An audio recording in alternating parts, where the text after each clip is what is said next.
Mungkin ramai yang tak tahu yang Seahawk pun ada set combo untuk casting. Okey, dekat tangan saya adalah set combo Best Force.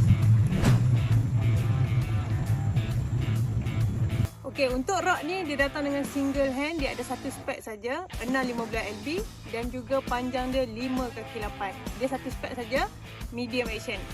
Okey, untuk handle dia dekat bawah ni EVA form, memang selesa kalau kita nak casting. Setup ni sesuai kalau korang nak pergi casting, korang nak main kolam air masin ke, nak main bottom pun korang boleh pakai. Untuk reel Best Force ni pula, dia ratio dia 6.4, max drag dia 5 kg. Dan dia menggunakan magnetic braking system, dia ada 10 magnet dalam ni. Dan juga dia menggunakan V-cast. Okey, dekat body ni korang boleh nampak V-cast. V-cast ni untuk melancarkan tali bila kita baling tu, tali keluar lengan lebih lancar. Ini tentang combo ni, dia mampu milik dan juga reel dia ada drag kicker.